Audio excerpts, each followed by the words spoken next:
están? Es un gusto poder volver a estar con todos ustedes acá. Hoy son las 4:04 de la tarde, desde la Ciudad de México transmitiendo. Ahí lo tenemos a Vicente desde Londres. Vicente, ¿cómo estás? Muy buenas tardes. ¿Cómo estás? Noche para ti, ¿no? Noche para ti. No para mí, ¿no? Raúl, querido, ¿cómo estás? Buenas tardes, qué gusto estar con vos de vuelta. Así que bueno, ¿cómo estás? Buenas tardes, ¿cómo les va? Bueno, bienvenido, Vicente, qué gran placer tener. ¿Cómo estás, Raúl? Vicente tiene ahí la cámara como que se le fue, así que denme un segundo que se vuelve a conectar con nosotros. Bueno, ahí tenemos cómo impulsar los servicios fintech. Y déjenme que aproveche para presentarlo a Vicente, el español, que vive hace mucho tiempo en Londres, profesor de la IGADE, multiemprendedor. Ahí está. A ver, Vicente, ¿cómo estás ahí? Ahora mejor. Sí, ahí está. Bueno, un poco te estaba presentando que bueno, eres un PhD en economía cuantitativa, ¿verdad? Aplicada cuantitativa. ¿Qué es eso? Empezamos difícil las preguntas. Pero sí recuerdo la primera clase que tuve del doctorado, que el catedrático dijo, bueno, esto es la economía muy sencillo.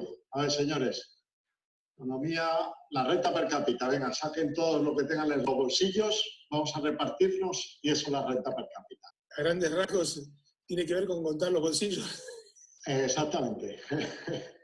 Y ahora lo que pasa es que los bolsillos son digitales. Los bolsillos son digitales. Y bueno, y también fuiste un visiting fellow en Harvard. ¿Cómo fue? Así es. ¿Cómo fue eso? Pues en esta temporada de estudios que me ha dado durante mi carrera de ir, volver, pues tuve la oportunidad de ir a hacer un periodo de mi doctorado allí y muy provechoso. Muy interesante. Y escúchame, y empezaste fundamentalmente en el mundo del investment banking, ¿verdad? Empecé en el mundo del investment banking, en lo que era Santander Investment. En Londres, después me fui a Boston, después ya volví a España y hasta que decidí que por qué repartir con otro pudiendo repartir conmigo mismo. Claro. Entonces empecé a ser emprendedor. Ahí Rafael Mesa, saludos, prof, dice. Así que bueno, hay que ver a cuál de los tres profesores. Yo sé que le digo Rafael, un gustazo. Para subir las audiencias y mejorar la productividad, comiencen rápido con los temas. Bueno, porque el otro día empezamos a divagar un poco. Santiago. Sí, perdón, el otro día nos fuimos de tema, perdón, el otro día hablamos de cualquier cosa. Entonces, y bueno, estuviste en Rocket Labs, ahí ayudándonos a desarrollar toda la parte de inversiones. Una magnífica compañía que yo fui el primer inversor que tuvo hace 9 años y después me incorporé a trabajar con ellos. Y sí, estuve ahí un par de años trabajando, casi. Bueno, ¿y ahí surgió tu pasión por la tecnología o ya venía de antes? Ya venía de antes. Yo, fíjate, mi primera experiencia emprendiendo con la tecnología fue el año 97. Okay. Que monté la primera empresa de e-learning que había en el mundo hispano. Okay. Y mi primer cliente fue la Bolsa de Madrid. Entonces, Buen cliente, pero ahí me di cuenta que en tecnología es igual de malo llegar tarde que de llegar demasiado pronto. Bueno, sí, es verdad. Es un tema. Bueno, Vicente tiene este libro, que no sé si lo conocen, a mí me parece un libro fantástico, When Tech Meets Finance. Y bueno, y el tema que estamos hablando acá es cómo hacemos. Ahí vamos a poner ahí el póster. Ahí vamos a poner el póster también. ¿No? ¿Cómo impulsar los servicios fintech? Ese es un poco el tema que nos convoca. Y bueno, ¿cómo ves este tema? ¿Se está desarrollando bien el ecosistema fintech en términos generales? Yo creo que el ecosistema tiene una oportunidad única. Okay. Única, ¿vale? O sea, yo en estos momentos tan convulsos que vivimos todos, ahí, por lanzar un rayo de esperanza y de luz, creo que si las fintech no aprovechan un momento como este que cambia la inercia, Claro. no van a aprovechar nunca. Claro. Al que no es el tradicional le interesa que cambie la inercia. Claro. Por inercia, algo nuevo nunca tendrá éxito. Entonces, yo creo que este es un punto muy importante ahora mismo y que esta crisis, desgraciadamente, va a ayudar a que muchas de las fintech se puedan desarrollar y puedan explosionar, cosa que hubiese tardado mucho más sin existir esta crisis. Si vos sentís que el otro día lo tuvimos a Antonio Quesada, ¿no? El vicepresidente de Política Regulatoria de la Comisión Bancaria de Valores. Fue una gran charla, la verdad que fue muy buena charla. Gracias a Antonio. No me canso de agradecerle a Antonio por su deferencia. Pero aparte, esos comentarios muy interesantes, ¿no? Sí. Hizo hasta algunos anuncios. Y es lo que decía, nos tardamos mucho en el ecosistema fintech. ¿Qué decís? Correcto. Se ha tardado mucho, probablemente porque hay que probar y errar muchas veces para saber cuál es el camino. Claro. Entonces, pero sí, ahora es que hay cosas que ya son mandatarias. O sea, tú no puedes tener 50 personas en una oficina bancaria. Ya no es que, bueno, voy a ver hasta cuándo lo puedo aguantar. No, ya es mandatario que no lo puedes tener. ¿Vale? Entonces yo vi esa entrevista con el gran Toño. Es fantástica, muy buenas ideas. Y yo creo que el mundo fintech va por ahí. Latinoamérica tiene una oportunidad extraordinaria de bancarizar, de mejores estructuras, de bajar los costes, como nunca antes se había visto. Entonces, cuando tú tienes este tipo de crisis, mi teoría es que cambian muchas estructuras. Y una de las estructuras que va a cambiar ahora mismo es la estructura financiera, porque van a entrar nuevos jugadores, porque los jugadores antiguos van a tener que digitalizarse mucho antes de lo que ellos pensaban. Va a haber, pasa es que, bueno, no todo el mundo fintech se va a desarrollar a la misma velocidad porque no hay las mismas oportunidades para todos. Ok. ¿Vale? No hay... ¿Sí? ¿Por qué no hay las mismas oportunidades para todos? ¿A qué te refieres con eso? Mira, por poner un ejemplo que nos va a entender todo el mundo. Si uno quiere desarrollar una ciudad, uno no empieza construyendo los pisos, sino que tiene que construir las carreteras, tiene que llevar la electricidad, tiene que llevar el agua, etc. O sea, tienes que crear una infraestructura, ¿vale? Entonces, en el mundo fintech, primero la infraestructura, ¿vale? Sí. La sensación que tengo yo es que hay muchos más emprendedores que están vendiendo pisos, en el ejemplo, que infraestructura. Bueno, ¿vale? ¿Y qué serían esos pisos? ¿Dónde ves esos pisos? Exactamente. Bueno, esos pisos son todo el que esté haciendo una fintech que tenga que ver con llegar al usuario final. Ok. ¿Vale? Ese es vender el piso antes de que la infraestructura está. O sea, ya lo hablamos en otro momento que decías, uno es de acá para el consumidor, ¿no es cierto? Esa es la parte fácil, me decías, ¿no? Así es. Pero falta la parte de atrás, ¿no? Exactamente. O sea, la parte de atrás es la importante, es la que reduce costes, es la que puede hacer las cosas mucho más eficientes, también más seguras, más inseguras, y eso es lo que hay que crear, unas buenas carreteras, llevar buena electricidad, llevar bien el agua al mundo fintech y sobre eso construir todo. ¿Vale? Entonces, si a mí me preguntases, ahora mismo yo apostaría más por las fintech que llevan infraestructura. Por ejemplo, por ponerte un ejemplo, vamos a ver, todos los bancos van a necesitar, pero para ayer, el onboarding biométrico. Sí. Con todo tipo de seguridades, ¿vale? Porque si tú hablas de una entidad financiera, es sinónimo o debiera ser sinónimo de seguridad. Entonces, si tú no ofreces seguridad, malo. Entonces, todas van a necesitar ese onboarding biométrico. Eso es infraestructura. Okay.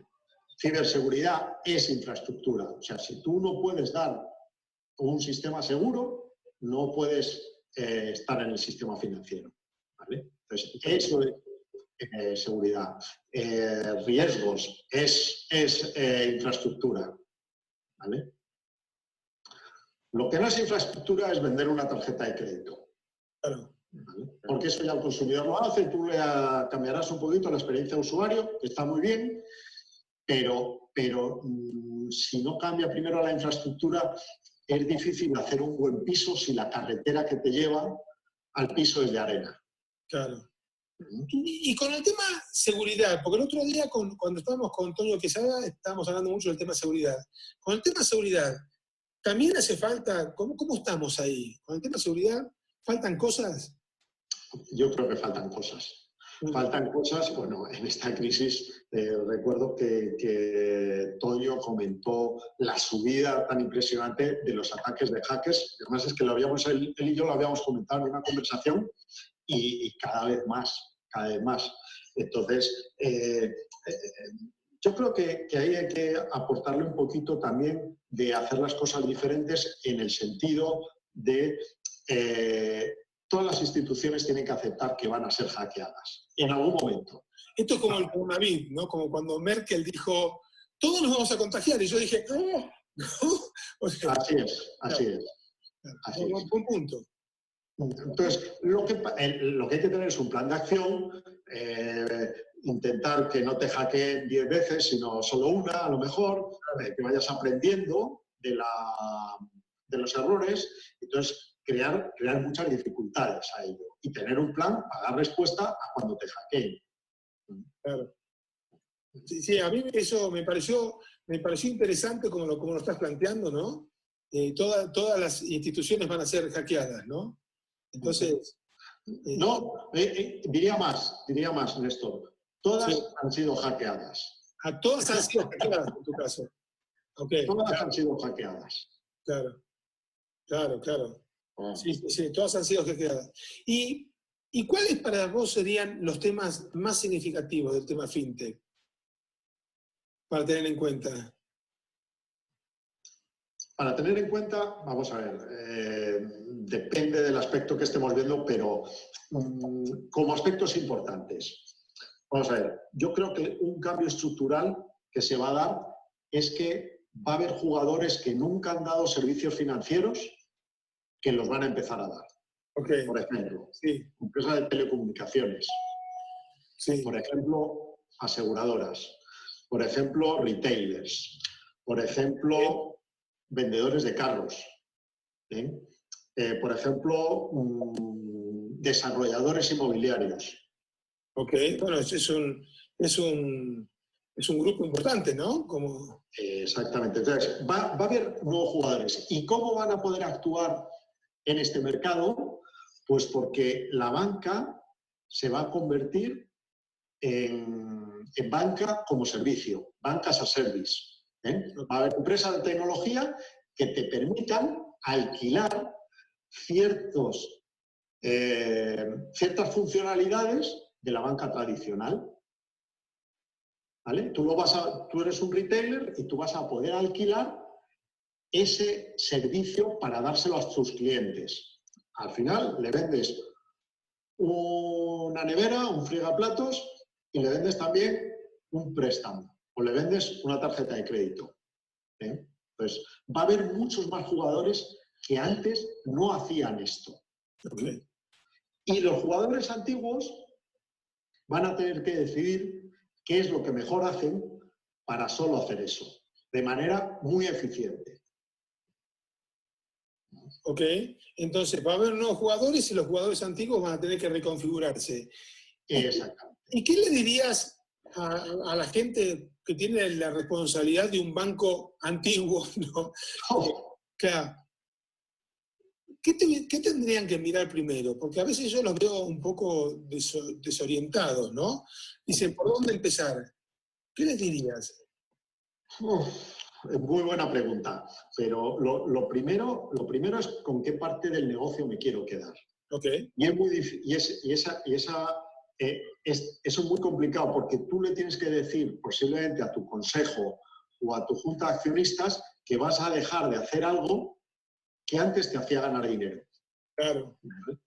Pero si tú no cambias y lo haces mejor que el resto, va a llegar otro y lo va a hacer.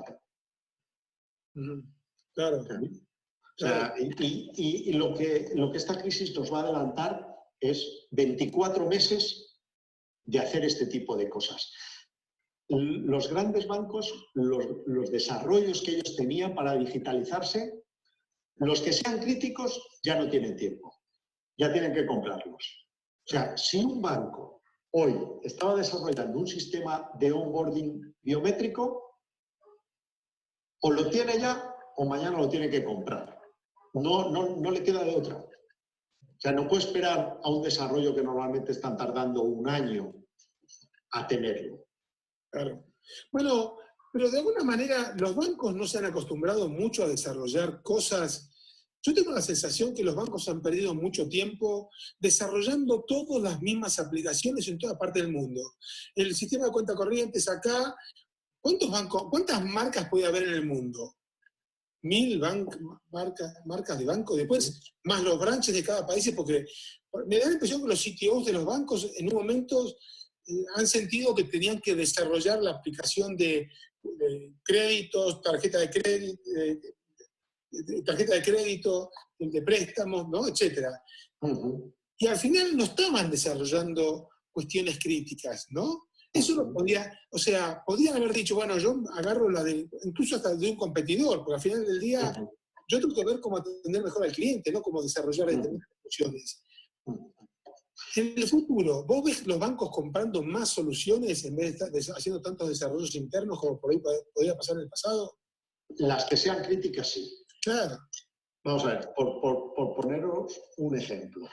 Los bancos en los últimos, vamos a decir, 6 años, los últimos 6 años con unas tasas de interés tan bajas en el mundo, los bancos perdían mucho dinero o dejaban de ganar mucho dinero. Es decir, la digitalización era un segundo plano. O sea, ellos iban a ganar mucho más si subían un poquito las tasas que si digitalizaban todo el banco.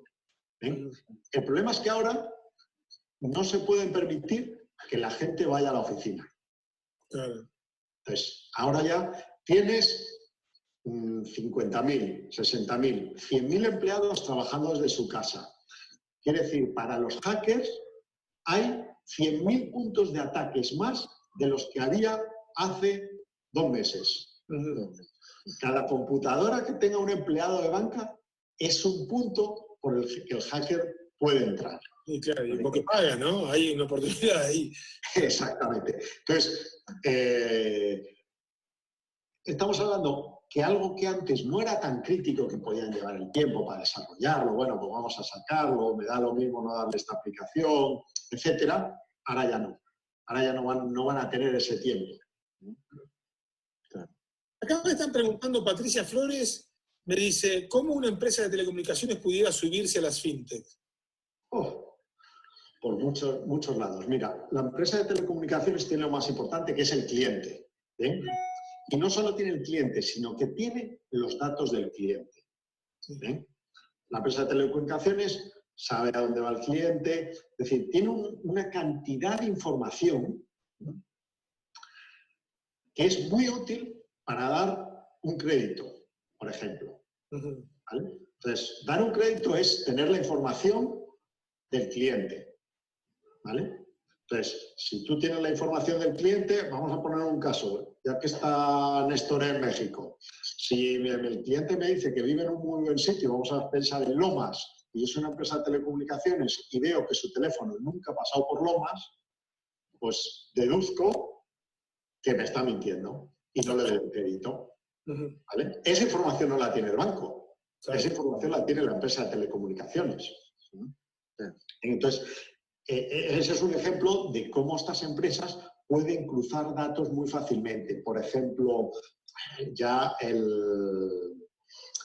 todo el que tenga acceso a pagos sabe si alguien tiene dinero, no tiene dinero, qué recurrencia tiene de dinero. Toda esa información, ¿vale? Es muy valiosa para dar créditos. Claro. Empresas como Amazon tienen toda nuestra información de en qué nos gastamos. Si compramos algo que es de lujo, pues ya saben que tenemos mucho poder adquisitivo, ¿vale? Y a partir de ahí nos pueden vender productos financieros. ¿Sabes que hoy estaba hablando con una empresa que desarrolla inteligencia artificial, sobre todo para el tema de marketing, etcétera, ¿no? Y me decía, siento que en México todavía estamos muy lentos con el tema de los datos. O sea, en México nos estamos tardando mucho a tomar seriamente el tema de los datos, ¿no? Así es. Mira, en FinTech yo tengo la teoría que todo empieza por los pagos, pero nada termina en los pagos. Ok. Entonces, cuando yo tengo el dato de dónde paga el cliente, a quién le paga el cliente, etcétera, empiezo a tener su perfil de crédito, ¿vale? Y a partir de ahí le puedo ofrecer muchos más productos. Sí. Mientras el cliente no pague con un monedero digital, yo no tengo los datos, ¿vale? Entonces, para tener los datos es fundamental tener a todo el mundo, pues lo que México ha tratado de hacer, que es pagar por código, ¿vale? Que es una manera de tener los datos y bancarizar. Después hay que utilizar los datos, pero si no tienes esos datos, difícilmente. Lo que pasa es que cambiar a la gente de dinero físico a dinero digital, en economías como la mexicana, que tiene un alto porcentaje de economía sumergida, tú le tienes que dar una proposición de valor lo suficientemente buena para convencerle que lo que gana es mayor que lo que deja de ganar en la economía sumergida. Y claro, los incentivos para blanquearse, ¿no? Exactamente. ¿Y cómo es el proceso que están haciendo bueno, sobre todo las empresas tradicionales, los incumbents, ¿no? Este proceso de generación de ideas, ¿no? Que tanto hemos hablado, Vicente. ¿Cómo lo ves? ¿Hay un recorrido? Mira, yo creo que para las fintech, claramente. O sea, uno está en una fintech porque tiene un carácter emprendedor. Entonces, si no tiene ideas, malo, ¿vale? En un tradicional es un poquito más difícil, porque hay una cultura de no salirse de la línea. Y ahora mismo lo que requieren los bancos es salirse de la línea. Okay. ¿Vale? Salirse de la línea para innovar, ¿vale? Pero eso es una oportunidad para la fintech, ¿vale? Pero yo sí creo que esa colaboración más paritaria entre las fintech y el tradicional puede surtir efecto. Bueno, los bancos tradicionales debieran tener fintechs asociadas, ¿sí? Porque yo lo que siento que pasa en el mercado es, al banco le ponen un montón de restricciones, después entra a la fintech y entra con un montón de beneficios. Bueno, también entra con un montón de beneficios porque están abriendo camino, ¿no? Una vez que esto se convierte en un negocio grande, seguramente lo van a regular. Pero, ¿y cómo hace la institución financiera tradicional para lidiar con ese tema? Y ahí se volvió a ir Se volvió a ir. No sé, se va. ¿Será que está muy lejos y está el cable del transatlántico? Sí, no, está entrando agua. Está moviendo. Está entrando agua. Está entrando agua, sí. No sé, ¿quieres que me salga o vuelva a entrar o seguimos así? Bueno, a ver, sigamos un poquito así. Eso es como una nebulosa, pero... Me decías cómo debe ser esa relación. Bueno, la relación, es como todas las relaciones, si son paritarias o cuasi paritarias, funcionarán. Si no lo son, mal. Claro, porque muchas veces lo que pasa es que buscan a estas empresas por lo que traen, y lo primero que hacen lo convierten a la mentalidad del banco, y bueno, y ahí lo mataron, ¿no? Porque, ¿te referías a eso? Por ejemplo. Sí, pero hay algunas que sí están funcionando. Entonces, justamente en las que son más críticas, en las que utilizan infraestructura, porque el banco lo necesita sí o sí, ahí son más paritarios, ¿vale? Esas sí están funcionando. Creo menos en las que a día de hoy el banco esté dispuesto a ceder información de los clientes. Claro. Creo que esa todavía va a tardar. Hay una pregunta ahí del público, A ver. Jorge, que dice que estas empresas Chedro y Soriana si crearán sus propios bancos, como Walmart, ¿no? Pregunta. ¿Es una tendencia eso, Vicente? Yo no los llamaría bancos, yo los llamaría servicios financieros, ¿vale? Okay. Es decir, un banco históricamente daba muchos o ha dado muchos servicios financieros, ¿vale? Desde venta de créditos, pagos, hipotecas, tarjeta de crédito, etc. Yo no creo que un Soriana vaya a dar todos los servicios financieros, pero sí va a dar algún servicio financiero. Claro, de alguna manera hay mucha gente que dice que justamente lo que define un banco es el bundling de estos servicios financieros, ¿no? Todos estos servicios financieros juntos, pero justamente lo que hacen los digitales es tratar de unbundling los servicios financieros. Y eso pasa un poco con Amazon. Amazon, en general, cuando uno... No tenemos ninguna intención de convertirnos en un banco, pero cada vez sacan más funciones del área de los bancos y las ponen afuera, ¿no? Así es, así es. Y eso como yo digo también un poco el fenómeno piraña, ¿no? Porque es como que los van mordiendo de todos los costaditos. A mí me gusta hacer la siguiente equivalencia, empezar los problemas desarrollando por la base, ¿vale? Entonces, bueno, a ver, ¿quién le puede atacar a un banco? ¿Qué es un banco? Un banco toma dinero y presta dinero, y en eso se lleva un margen. Y adicionalmente hace de medio de pagos, ¿vale? Entonces tiene tres funciones: tomar dinero, prestar dinero y hacer de medio de pagos. ¿Bien? La pregunta es, ¿puede el banco funcionar si hay un tercero que le quita una de esas funciones? Claro. Es decir, si yo le quito la pata de tomo dinero, él no tiene nada que prestar. Si le quito la pata de presta dinero, tiene dinero, pues no gana nada. Entonces, curiosamente, la mayor inversión en fintech está en empresas que prestan dinero, en el lending, y empresas de pago. Eso no es casualidad.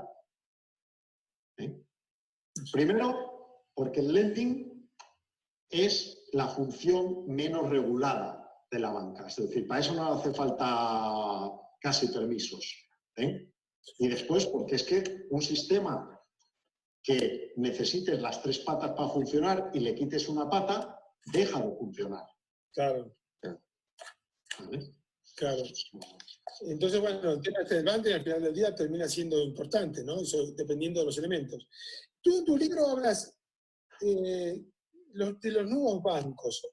Entonces hablas de Monés de Inglaterra, WeBank de China, MyBank de Malasia. ¿Qué tienen estos bancos? Y bueno, y por otro lado, he visto que estabas hablando de Simpo, que lo compró el BBVA. ¿Qué tienen estos bancos distintos con respecto a los tradicionales? Cada uno tiene una especialidad, pero yo te lo resumiría en que tienen una muy buena experiencia de usuario. La experiencia de usuario, ok. La experiencia de usuario es extraordinaria en todos ellos, ¿vale? Y después empiezan haciendo una sola cosa mucho mejor que el resto. ¿Vale? Bueno, Christensen hablaba de que uno tiene que concentrarse en algunas pocas cuestiones, ¿no? Y aunque no las haga mejor que la competencia, porque tenga el potencial de irse escalando, ¿no? Que se puede ir creciendo y tenga el tema del potencial de exponencialización. ¿A eso te referís un poco? Bueno, me refiero más bien, creo que hay una teoría de cuando vamos a comprar un supermercado, que normalmente tú un producto lo eliges, terminas eligiendo dos productos y además te basas en 2 variables nada más. ¿Vale? Sí. Pues para ti lo fundamental son 2 variables. Cada uno tiene esas 2 variables. ¿Vale? Entonces, estos bancos se concentran, estos nuevos neobancos se concentran en un nicho de mercado del cual conocen muy bien la variable más importante. Okay. Y tratan de ser el mejor en esa variable. No tratan de dar muchas opciones, muy poquitas opciones, pero la que dan, la dan muy bien. Por ejemplo, el más exitoso probablemente sea uno europeo que se llama Revolut, que empezó dando intercambio de divisas. Claro, intercambio de divisas conlleva 2 cosas. Uno, tiene bastante margen, pero sobre todo, el que cambia divisas, hasta antes del COVID, era alguien joven que viajaba. Ese joven es digital, pero además tiene gran poder adquisitivo. Bueno, está bueno, buen comentario. Ahí estás Bueno. dando una pista a los emprendedores de la fintech, está dando ahí cómo abordar el mercado, ¿no? Exactamente, que se fijen mucho en que su cliente tiene que tener mucho valor. Que no sirve tener muchos clientes, tienes que tener mucho valor. ¿Vale? Yo creo que ahora también es un buen momento y una manera de guiarse, ¿sí?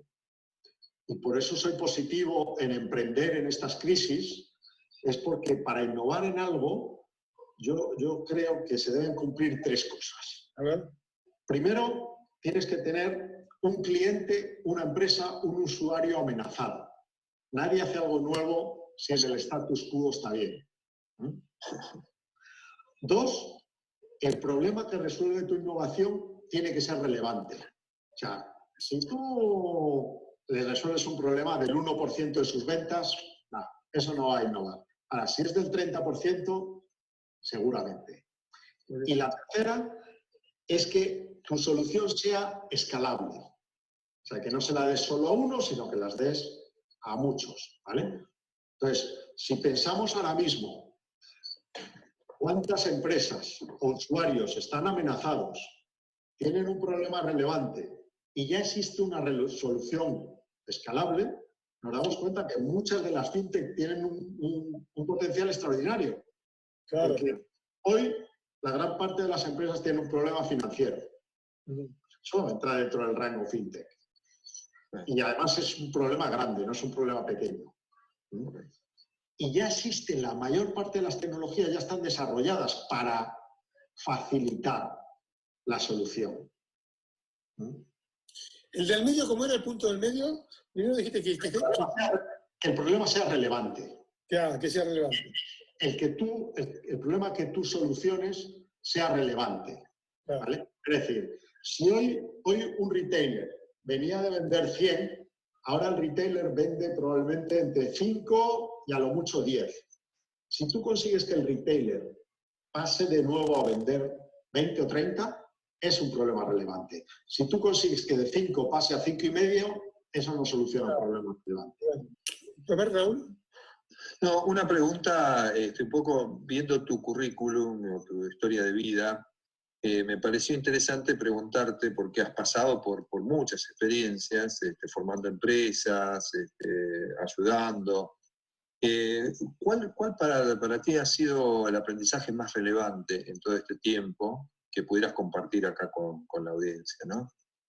¿Cuál fue el aprendizaje que a ti te ha marcado? No sé si el más relevante, pero sí el que pueda tener más actualidad ahora. Ay, qué bueno, qué bueno. Yo en la última crisis, en la crisis del 2008-2009, emprendí 3 empresas. Y las 3 empresas puedo decir que fueron exitosas. Una de energías renovables, otra de depuración de aguas, de tratamiento de aguas, y otra de reciclajes. ¿Vale? Y las 3 son el mismo negocio, más o menos, flujos estables, operativa muy sencilla, negocio crítico, nunca se va a acabar. Entonces, ahí vi yo la oportunidad por la crisis, ¿vale? Entonces, creo que ahora, si tú detectas ese problema, ese cliente que tenga la amenaza, el problema relevante y que sea escalable, es un buen momento. Es un buen momento. Eso Muchas sería, gracias, muy bueno. Muy bueno. ¿Qué le dirías, Vicente, un poco ya terminando, porque Vicente recomendó que lo hagamos corto y que no lo hagamos una hora como lo hacemos siempre? ¿Qué le recomendarías? Bueno, ahora es el momento que hay más gente conectada, por ejemplo. ¿Qué le recomendarías a todos aquellos que están pensando en innovar en el mundo fintech? Ya empezaste recién con un tema, ¿no? Con estas, que duela, que sea relevante y que haya una tecnología que te permita resolverlo de manera significativa. ¿Qué más dirías? Que sea escalable, que sea escalable. Después, yo creo que sobre todo, como decimos aquí, huevos. O sea, hay que irle, hay que darle. Coraje, valentía. ¿Vale? Valentía, que no... O sea, hay que prepararse bien, ¿vale? Hay que tener un método, hay que asesorarse bien, hay que rodearse bien, ¿eh? Y sobre todo ejecutar. O sea, ahora mismo muchas veces me encuentro con que no es que no tengo la idea, no tengo la idea. La idea no vale nada. La idea no vale nada. Yo, en la clase, que en la cátedra de FinTech de la EGADE, el primer día les pregunto, bueno, ¿cuán importante es la idea? No, el 80%, el 70%. Yo les demuestro que la idea no vale nada, que es el 1%. El 1%. Pero lo que vale es la ejecución. Claro. Si tú eres capaz de ejecutar muy rápido, ese es el que va a llegar. Es el que va a llegar. Y ahora, con la cantidad de talento, en FinTech tú lo que necesitas es talento. Y ahora lo que va a sobrar es talento. O sea, la cantidad de gente talentosa que se va a quedar fuera de los empleos es tremenda. Este tema, sabes que es un tema que a mí me interesa mucho. ¿Cómo ves el tema del empleo para el futuro? ¿Por qué dices que vas a ver mucha gente afuera? ¿Cómo lo ves? Porque la economía pinta muy mal en todos los países, en unos un poquito peor que en otros, pero también es cierto que las empresas, lo que yo estoy viendo, está muy polarizado. Hay empresas que están vendiendo mucho más de lo que vendían y hay otras que están vendiendo muchísimo menos de lo que vendían. Hay muy poquitas, por no decir casi ninguna, que venda lo que vendía. Claro. Exacto. Bueno, pero el otro día, por ejemplo, hablábamos con Natalia Kinkland, ¿no? Ella decía, bueno, ella está en Walmart.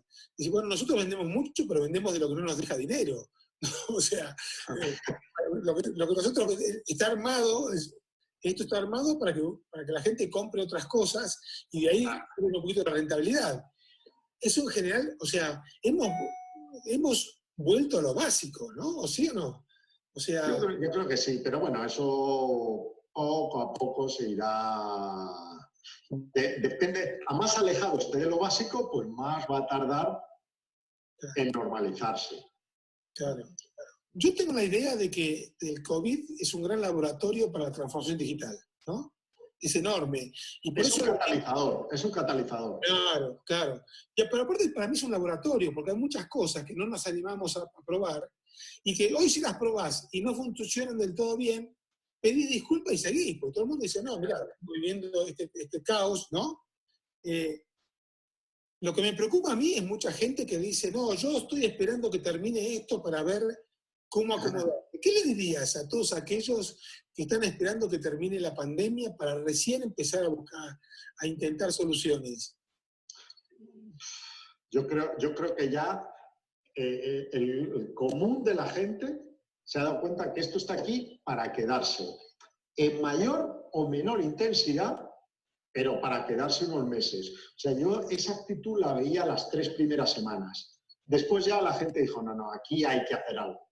Entonces ya, yo veo mucha gente dispuesta a nuevas ideas, gente que no me imaginaba yo que querría innovar, ahora está innovando. una pregunta ahí, ¿la leo? Sí, perdón, no te quise, te abrumé porque es un texto largo, ¿no? Pero termina la idea que ahora la vemos. Termina la idea. No, entonces yo pienso que el que se quede parado, quieto, lo va a pasar mal. Vos sabés que eso lo estoy viendo mucho, bueno, en el tema educativo, ¿no? Y el tema de consultoría, todos aquellos que no tenían ni idea del mundo digital y que por lo menos, porque bueno, los que más o menos teníamos un poco de idea de lo digital, nos movimos rápidamente, ¿no? Los que no tenían ni idea del mundo digital y tuvieron una actitud de decir, bueno, vamos a ver cómo aprendo, ¿no? Y van viendo por acá, por allá. Y hay algunos que dicen, no, yo estoy esperando que todo esto vuelva a la normalidad. Yo digo, no sabés con lo que te estás llegando, ¿no? Porque va a haber muchos que son muy digitales y están metiéndose en el mundo digital para, como intermediando, ¿no? Siempre están estas ventanas, entonces se va a repartir entre más gente y se está levantando el estándar, ¿no? Porque, por ejemplo, a mí me pasa mucho con los alumnos que dicen, y yo veo que hay profesores que están mejor que lo que estaban en el presencial, ¿no? Entonces todos aquellos que en el presencial tenían áreas de oportunidad, van a tener un drama bárbaro, ¿no? Porque esto llegó para quedarse. Así que bueno, no sé si esto genera algo más. A ver la pregunta, ¿la posibilidad de una depresión económica como la que se espera posibilitará el cambio de paradigma de usar dinero a usar Bitcoin o se quedará igual? ¿Qué decís? No, yo no creo que vaya a facilitar tanto el Bitcoin, pero sí el pago digital. O sea, creo que antes de que se generalice la utilización de una criptomoneda, está el que la gente pague digitalmente. Y esto sí creo que va a cambiar ahora. Eso sí. Sí. Eso sí. Sí. Ok, bueno, buen punto. Acá hay otra, que me encanta esta nueva funcionalidad. En su experiencia, ¿cuáles son las estrategias comerciales en el piso de venta más exitosas cuando estemos en la nueva normalidad? Mencionaron un par en place. Dice, no digitales puntualmente en punto de venta. Bueno, ¿ya? Estrategias comerciales. Pero para punto de venta y... piso de venta.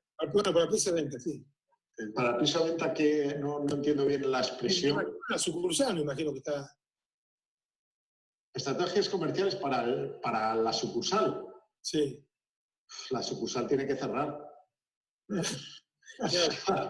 Estamos viendo la contratendencia, ¿no? A ver, bueno, déjame pensar un poco y a ver si se nos ocurre algo. Y a ver qué dice ahí José Ramos, entonces. Entonces, si la idea vale un 1%, ¿para qué no van? Gente que es el mundo de ideas más acción, ambas van de la mano. No, la idea vale el 1%, pero ejecutarla vale el 99%. Claro. Claro, Jorge, lo que me parece que acá lo que está planteando es, a veces creo que sobrevaloramos mucho las ideas, ¿no? La gente dice, bueno, tengo esta idea, sí, pues si no la ejecuto no vale nada la idea. Está bien, la idea es el punto de partida, ¿no? Pero a veces en el mundo emprendedor se sobrevaloran las ideas. Bueno, también pasa en el mundo tradicional que faltan ideas. Pero bueno, no, lo que están diciendo los catedráticos están diciendo esto, que sobran ideas. O sea, hay muchas más ideas, con toda la gente en línea, con toda la gente compartiendo, con tantos emprendedores, que la verdad que lo que sobran son ideas y lo que falta es la capacidad operativa de llevarlas a cabo, ¿cierto? De combinar los movimientos subsiguientes a la idea. Un par de ejemplos. Facebook. A Zuckerberg ni siquiera se le ocurrió la idea. Claro. Otro ejemplo, la mayor parte de ideas originales que tienen éxito es porque se han cambiado de la idea original. O sea, se van transformando, se van perfeccionando y terminan en otra idea. ¿Vale? Eso hay muchísimos casos. ¿Vale? Pero quiere decir que lo importante es poner el coche en marcha. ¿Vale? Con algo un poquito diferencial. ¿Vale? Pero yo tengo otra teoría, y es que si tú tienes una idea y al menos en este mundo no hay 10 personas más que tienen esa misma idea, esa idea no vale nada. pero seguramente solo hay uno de los 10 que pueda ejecutarla. Claro, claro, claro. Sí, sí, no estamos haciendo un culto a la no idea, lo que estamos poniéndola es en contexto. Porque después, claro, porque, bueno, mismo Christensen con el tema de Disrupting Innovation, porque hay todo un culto en que hay que hacer las cosas distintas, ¿no? Y no se trata de hacer las cosas distintas, se trata de poder escalarla y que la usen millones.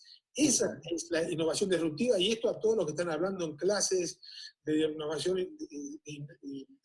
innovación disruptiva y que están hablando de que las cosas tienen que ser distintas. No, es justamente, Christensen lo que planteaba era el potencial de que esta idea se convierta en millones. Y dice, en el caso del primer coche, dice, no fue el exitoso el tipo que desarrolló el primer coche, porque costaba millones de dólares. Cuando Ford se plantea que el coche que lo puedan comprar todos los norteamericanos, ahí está la innovación disruptiva.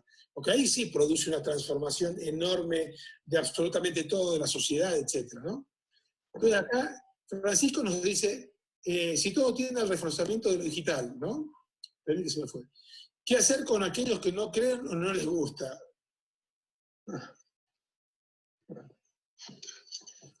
Y yo, mientras le das una pensada, yo creo que está en el horno, ¿no? Porque de alguna manera esto llegó para quedarse, ¿no? Y sobre todo, hoy estamos frente a un riesgo, pero por favor, yo no sé qué opinabas, Vicente o Raúl mismo, ¿no? La gente piensa que esto es un momento de excepción, y yo pienso que el momento de excepción va a ser la norma. O sea, no nos olvidemos que se estuvo prendiendo fuego la Amazonia, después se estuvo prendiendo fuego Australia, pero también se estuvo prendiendo fuego California. Entonces, creo que estamos entrando en un mundo donde, y los riesgos de la tecnología son también importantes, las oportunidades de la tecnología y los riesgos de la tecnología. Entonces, me da la impresión que el modo excepción va a ser la norma de acá para allá. ¿Qué opinas, Vicente?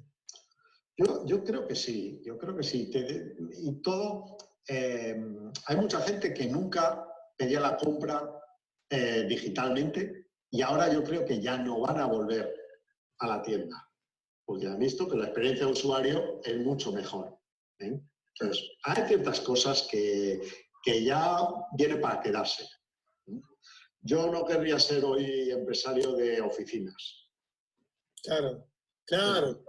Ya Twitter, por ejemplo, dijo que no van a volver al corporativo, ¿no? Entonces, y como ellos muchos, bueno, yo hace rato estoy trabajando en home office, y la verdad que yo ahora que se incrementó el home office, creo que hay un montón de cosas que nos dimos cuenta que es mucho mejor y mucho más rentable. Yo, por ejemplo, me da la impresión con el tema de las conferencias. Yo extraño las conferencias presenciales porque gano más, ¿no? Las conferencias presenciales.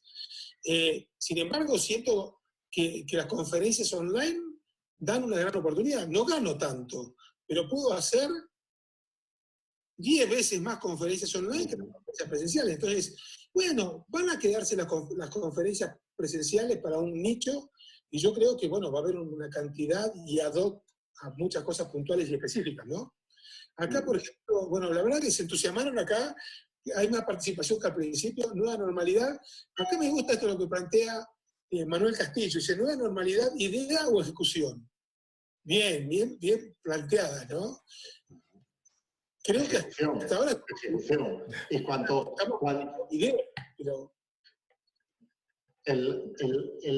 Cuando hay un momento de estabilidad, tú primero tienes una estrategia y después ejecutas. Claro. Cuando tienes una crisis, va primero la ejecución. Tú no tienes mucho tiempo para pensar una estrategia. Muy bueno hacer. O sea, el edificio está ardiendo. ¿Saltas o no saltas? Claro. A ver, acá esta, que no la termino de leer.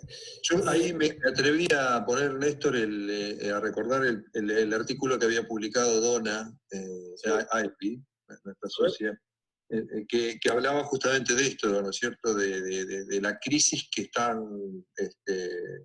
pasando, digamos, todos los sectores de oficinas, bueno, todo lo que hay se está reinventando, porque ya no va a ser igual. Entonces, esto, ¿no?, la pregunta que hacían al respecto, si esto cómo iba a ser y demás, ¿no es cierto?, la nueva normalidad. Ya ha cambiado, y ha cambiado dramáticamente esto que tú dices de Vicente, el tema de la experiencia de usuario, el tema de home office, o sea, esto ha venido a quedarse, digamos, lo ha cambiado para siempre, digamos. Esta experiencia de haber vivido lo que hemos vivido, no la vamos a abandonar fácilmente. Bueno, últimas dos preguntas. Una es esta que recién había puesto. No imagino el tiempo que deberá invertir una compañía para formar la estructura adecuada para alinear su empresa a la idea de ser una fintech mientras que tiene a sus clientes cautivos esperando. Perdón. No, algo que os voy a decir es, no existen los clientes cautivos. El que siga hablando de clientes cautivos, o sea, clientes cautivos, no existen los clientes cautivos. O sea, yo creo que habría que eliminar ese concepto de cliente cautivo. ¿Vos sos un cliente cautivo, Vicente? ¿Vos, Raúl, sos un cliente cautivo? ¿Cliente cautivo de quién? Si uno con un clic se va a otro lado. No, perdón, Patricia, ¿no? Pero lo que pasa es que esa expresión me genera como urticaria, ¿no? Pero es buen punto el de Patricia. Sí. Yo ahí diría que es mucho menos tiempo del que se imagina. O sea, las tecnologías están tan bien montadas que te van a permitir, Amazon, Microsoft, Google, te va a permitir montar un banco en cuestión de minutos. Y tú vas a pagar no por una licencia bancaria, sino por el uso que le des a tus clientes de ese servicio. Ok. Vi un artículo que no lo puedo encontrar donde hablaba de los bancos productores y los bancos de alcance. Como que hablaban, que decían, hay algunos bancos que se van a dedicar a crear productos y de crear sistemas que soporten esos productos y otros bancos que se van a especializar en el alcance de los clientes, ¿no? Y de alguna manera... Así es. Son instituciones más que bancos. Bueno, sí, yo generalmente hablo de bancos, perdón. Bueno, ahí la última pregunta, ¿quieren que vayamos haciendo? Dice, acá nos preguntan, ¿cómo podemos impulsar las nuevas economías basadas en el conocimiento? Chan. Esa te la dejo, Néstor. Bueno, las nuevas economías basadas en el conocimiento, ahí yo creo que hay una intersección muy interesante y para todas estas instituciones fintech, del mundo fintech, que creo que hay un área para desarrollar. Por un lado tenemos el mundo de los datos, ¿sí? El Big Data, Analytics, etcétera, y por otro lado tenemos el mundo de la inteligencia artificial, bueno, con las redes neuronales, Machine Learning, Deep Learning. Ese es un mundo muy interesante y que todavía nos falta sacarle provecho, ¿no?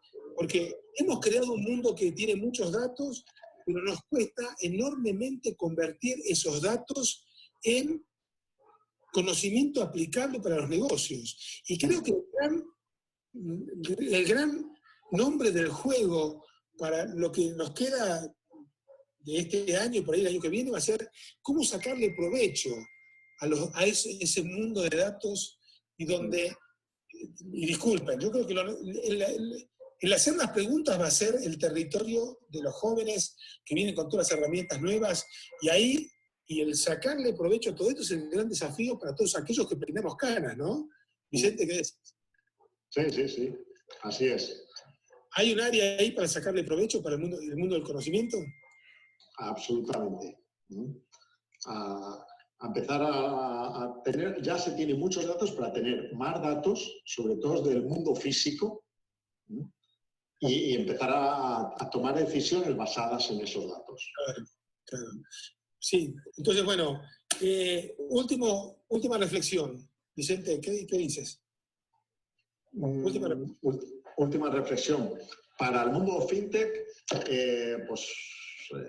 yo creo que es ahora el momento, ahora o nunca, que este cambio de inercia les va a permitir ir mucho más rápido de lo que podían. Tienen que apalancarse, tienen que buscar probablemente partners en las fintech para desarrollarse, porque hay que aprovechar el momentum, ¿vale? Claro. Recuerden, es igual de malo llegar pronto que llegar tarde. Si no aprovechan el momentum, la que no explote en los próximos 12, 18 meses, no va a explotar. Ok. Entonces, el momento de oportunidad hay que aprovecharlo rápidamente, ¿no? Así es. Raúl, querido, ¿qué dices? Comentarios finales. Bueno, me encantó la charla esta con amigos, me pareció excelente los aportes de Vicente. Muchas gracias. Me quedo con el tema de conocer, primero que nada, el tema de la necesidad de nuestro cliente o cuál es su verdadero problema, cuál es el problema a resolver. Y bueno, de ahí priorizar y de ahí después ejecutar. Me pareció muy, muy alineado, digamos, con lo que nosotros trabajamos, pero con una sapiencia increíble de vida. Muchas, muchas gracias. Bueno, gracias, Vicente, gracias, querido Raúl, en esto que nosotros hemos llamado la nueva normalidad, así que los esperamos posiblemente el próximo miércoles o en cualquier otro momento que se nos ocurra alguna idea y que queramos compartirla con todos ustedes. Así que gracias a todos, gracias por acompañarnos. Vámonos.